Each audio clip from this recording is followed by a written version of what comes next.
तो पिछले एपिसोड में हमने देखा ही था, हमारा मोनैन कल्टीवेशन कर रहा था और उस कल्टीवेशन में उसे 6 टाओ बुक मिला था जो कि उसके मरने के पहले उसके बॉडी में था।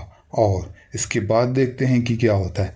तो हमारा मोनैन कहता है कि जितने भी 6 बुक्स है ये लायक है अपर लेवल के ताकत के लिए, और इनमें से जो 6 पार्ट्स है उसमें लाइविंग थिंग्स भी है, मतलब जीवित जो होते हैं उसके बारे में वगैरह है। और इनमें से जो 6 डाओ बुक्स है उसमें से सिर्फ एक ही है जो कि डैमेज हो चुका है, जो कि खत्म के कगार पर आ चुका है।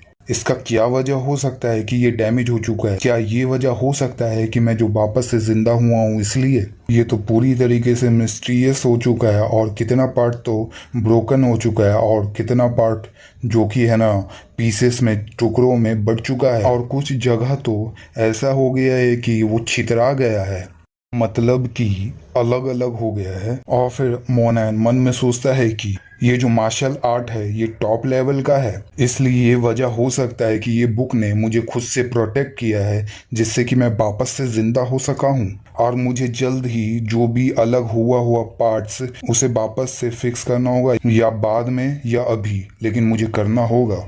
और फिर हमें दिखाया जाता है कि हमारा मोनैन वापस से कल्टीवेशन करने के लिए चालू कर देता है। और फिर वो मन में सोचता है कि मुझे अपना फिर से फिक्स ऑरा करना पड़ेगा, और मुझे क्लीन करना पड़ेगा जो ऑरा इमेजिनरी है, और मुझे वापस से मर्ज करना पड़ेगा और इमेजिन करना पड़ेगा फिर से। हमें दिखाया जाता है कि उसके अगले दिन हमारा मोनैन होश में आता है, मतलब कल्टीवेशन के फॉर्म से अब उड़ जाता है, और वो कहता है कि ज़्यादातर जो भी 6 टाओ बुक्स थे वो लगभग फिक्स हो चुके हैं मेरे कल्टीवेशन के वजह से, तो मुझे वक्त निकाल कर इन से मिलना होगा। वैसे मैं बता दूं, इन वही है शायद जो हमने 6 चैप्टर मतलब 6 एपिसोड में देखा था, जो वो उस लड़की के बारे में सोच रहा था। फिर हमारा कैरेक्टर मोनैन कहता है मुझे टैनजुंग यूनिवर्सिटी में जाना होगा, और मुझे जल्द ही से लाइब्रेरी में जाना होगा, और मुझे स्टडी करना होगा, और जो इंट्रेंस एग्ज़ाम के लिए मुझे तैयारी करना होगा, जो कि कॉलेज का इंट्रेंस एग्ज़ाम आने वाला है।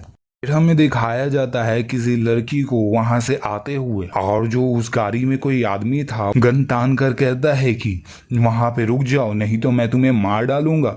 वैसे भी वो मार नहीं चाहता था, और वो जो लड़की थी वहां से भाग रही थी, जो हमारा मोनैन था वो उसे देख लेता है, और वो लड़की वहां से घबराते हुए भाग रही थी, मगर उसके बैग पर बुलेट लग जाता है, और उस बुलेट से वो वहीं पे ढेर हो जाती है, गिर जाती है। और हमें दिखाया जाता है कि हमारा मेन कैरेक्टर जो मोनैन है उसके सामने देखने लगता है। फिर वो जो आदमी था वो कहता है कि जवान आदमी, तुम्हारा नसीब अभी अच्छा नहीं चल रहा है, जो तुमने अभी देखा है वो तुम्हें देखना नहीं चाहिए था, क्या ही कर सकते हैं, तुम्हें अब तो मारना ही पड़ेगा। फिर हमें दिखाया जाता है कि वो जो बॉडीगार्ड था या कोई भी था वो उस पे शूट कर देता है।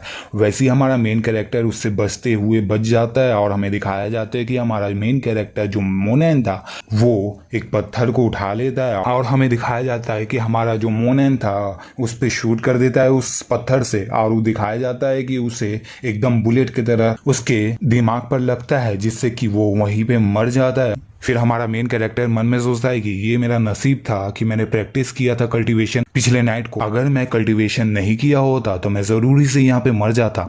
और फिर वो अपने हाथ को देखते हुए सोचता है मन में कि जो मैंने अभी टेक्निक यूज़ किया है उसकी वजह से मेरा जो एनर्जी था वो अपनी बॉडी से थोड़ा कम लग रहा है मुझे, मतलब वो लॉस कर चुका है एनर्जी को। फिर हमें दिखाया जाता है कि वो जो लड़की भी उसी नीचे गिरी होती है जिसने उस पे आदमी ने मारा था, और वही आदमी जो है ना मर चुका है, वो हमारे जो मोनैन अभी मारा था।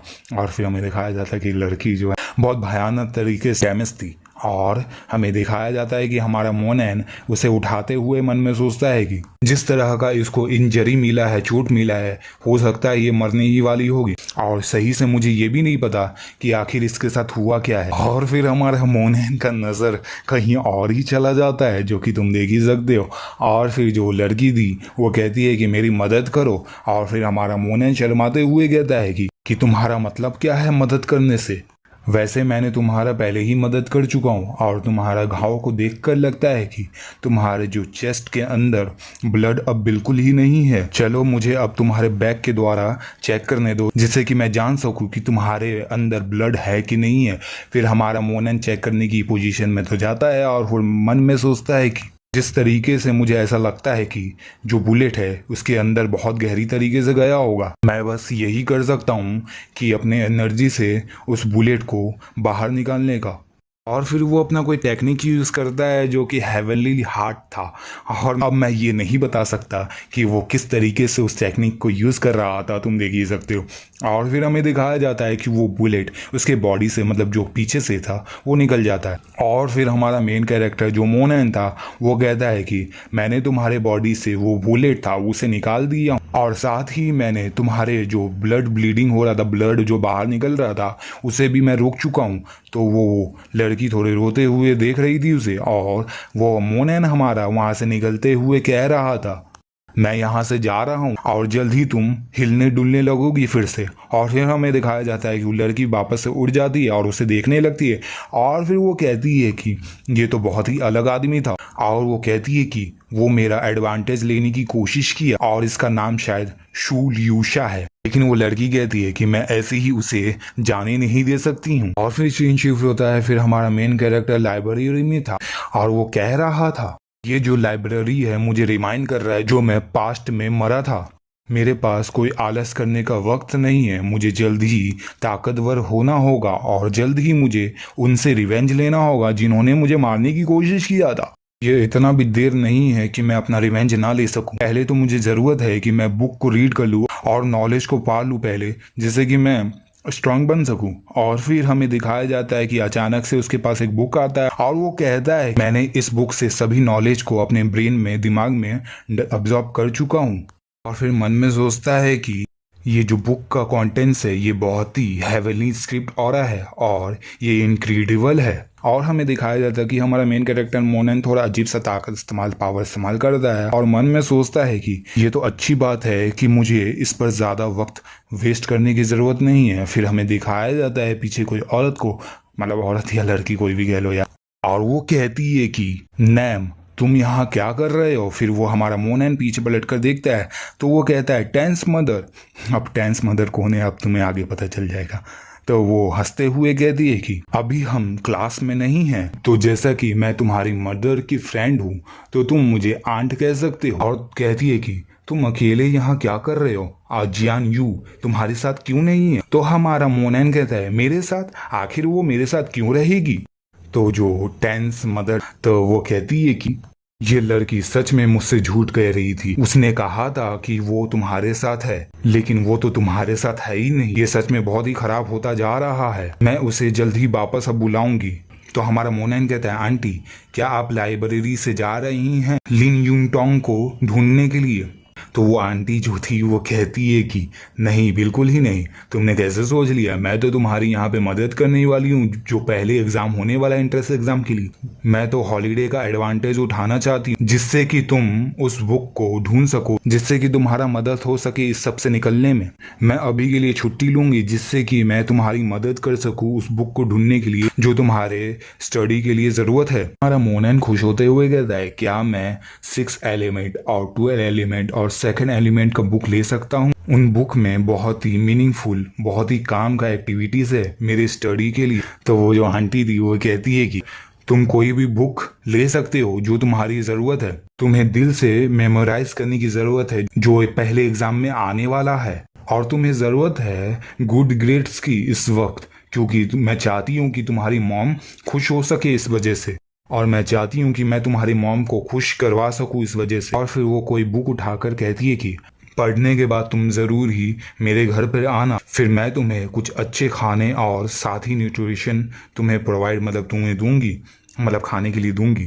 तो हमारा मोनन मन में सोचता है कि मुझे लिन यूंगटोंग से वापस नहीं मिलना है, लेकिन आंटी टेन मुझे ट्रीट देना चाहती हैं फिर से। मोनन कहता है आंटी टेन से कि अगर मैं आता हूँ तो क्या ये ट्रबल नहीं होगा, क्या मुसीबत नहीं होगा क्या। फिर हमें दिखाया जाता है कि दरवाजा खुलता है और आंटी टेन को दिखाया जाता है। आंटी टेन कहती है नैम तुम बैठ जाओ, आज आंटी टेन तुम्हारे लिए सब कुछ अच्छा मतलब बना कर देगी, मतलब खाना बना कर देगी और तुम्हें बहुत ही खाने की जरूरत है। फिर हमें दिखाया जाता है कि मोनन उसके घर पे आ चुका होता है और कहता है कि आंटी टेन से कि थैंक यू आंटी टेन। वो आंटी टेन कहती है कि मोनन तुम्हारा वेलकम है, मैं जल्द ही लिन यूंगटोंग को बुलाती हूँ अभी। तुम उससे बात कर सकते हो गेस्ट रूम में। मैं अभी के लिए किचन में जा रही हूँ खाना बनाने के लिए। फिर हमें दिखाया जाता है कि वो वहाँ से चली जाती है। फिर हमें नया एंट्री दिखाया जाता है जो उस टाइम से लिंग यिंग टोंग के बारे में कहा जा रहा था। वो लिंग यिंग टोंग एंटर करती है और वो कहती है मोनैन से कि मोनैन, तुम्हारे अंदर शर्म नाम का कुछ चीज़ है कि नहीं? तुम यहाँ पे मुंह उठाकर खाना खाने के लिए आ गए। और फिर वो जो लिंग यिंग टोंग थी वो देखती है किचन में और फिर वो कहती है कि मुझे कुछ कहना है तुमसे। तो हमारा मोनन कंफ्यूज होते हुए कहता है क्या? तो वो लिंग यिंग टोंग कहती है कि ऐसा एक्ट करना बंद करो जैसा कि तुम कुछ जानते ही नहीं हो। मैंने प्लान बनाया था कि मैं याओ शैन से इवनिंग में मिलने का और उसके साथ जाकर खाना खाने का और उसके साथ गाना गाने का, और ये सब जो भी मैं नहीं कर पाई ये सब तुम्हारी गलती है। और मोनैन कहता है कि किसी भी तरह से वो क्याओ शैन और जैंग पेंजुन वो अच्छे लोग नहीं हैं। फिर जो लिन यूंग टोंग थी वो कहती है हे, क्या तुम ये सोचते हो कि तुम अच्छे आदमी हो? दिखाया जाता है जो आंटी टैन थी वो आकर कहती है तुम सब गाइस क्या कर रहे हो? तुम किस बारे में बात कर रहे हो? चलो अब खाना खाते हैं साथ में। तो जो लिन यूंग टोंग थी वहां से जाते हुए कहती है मॉम, मैं खाना नहीं खाने वाली। मैंने पहले ही क्याओ शैन से कह दी हूँ कि कुछ खरीद के लाने के लिए। आंटी टैन थी वो कहती है पहले ही बहुत लेट हो चुका है और अब नाइट होने वाला है। अब तुम सिर्फ यही करो कि तुम वापस यहाँ पे आओ और हमारे साथ खाना खाओ। तुम कल जा सकती हो क्याओ शैन के साथ। लिन यूंग टोंग कहती है कि मॉम प्लीज अब मुझे जाने भी दो। फिर तो आंटी टैन कहती है पहले खाना खाओ और खाने के बाद मोनैन तुम्हें कंपनी देगा तुम्हारे साथ जाकर, लेकिन तुम्हें जल्दी वापस आना पड़ेगा, वो भी 10 बजने से पहले। तो हमारा मोनैन कहता है मुझे कल स्कूल जाना है आंटी टैन। तो क्या लिन यूंग टोंग वो खुद से ही जा सकती है फ्रेंड्स के साथ? क्या सच में मुझे उन्हें ज्वाइन करने की जरूरत है? तो आंटी टैन कहती है कि मैं विश्वास नहीं कर सकती कि वो लोग अच्छे फ्रेंड्स है उसके। तो अगर तुम उसके साथ नहीं जाओगे तो मैं ऐसे ही उसे जाने नहीं दूंगी घर से। अगर तुम नहीं जाते हो उसके साथ तो। फिर जो लिंग यूंग टोंग थी उसे गौर से देखती है। फिर हमें दिखाया जाता है कि लिंग यूंग टोंग हमारे मोनैन का कैप पकड़ के लेके घसीटते हुए जाते हुए कहती है कि मुझे कैसे भी जाना होगा, क्याओ शैन मेरा इंतजार कर रहा है। तो मोनैन कहता है हे रुक जाओ, मैंने तो अभी तक खाना भी नहीं खाया। फिर हमें बाहर का सीन दिखाया जाता है। हमारा मोनैन और जो लिंग यूंग टोंग थी वो बाहर आ जाते हैं और फिर हमें दिखाया जाता है कि गाड़ी रुकती है और गाड़ी रुकने के बाद कोई लड़की जो पिंक कलर बाल वाली लड़की है वो कहती है लिंग यूंग टोंग चलो अब जल्दी अंदर आ जाओ। फिर हमें दिखाया जाता है कोई लड़का कहता है हे लिंग यूंग टोंग तुम्हारे साथ ये कौन लड़का है? तो लिंग यूंग टोंग उसे इंट्रोड्यूस करवाते हुए कहती है कि इसका नाम मोनैन है और ये नाइट को हमारे साथ आएगा। तो जो पिंक कलर वाली बाल वाली लड़की है वो कहती है हे तुम्हारा और इसका रिलेशन क्या चल रहा है? आखिर तुम क्या करोगी जब चैंग पेंजुन को पता चल जाएगा कि तुम किसी लड़के के साथ घूम रही हो? सच में बहुत ही जेलस हो जाएगा। तो लिंग यूंग टोंग थी वो कहती है कि तुम्हारा मतलब क्या है इससे कि जैंग को पता चल जाएगा तो वो जेलस होगा इस आदमी से? क्या तुम सच में ये सोचती हो कि मैं मोनैन को पसंद करती हूँ?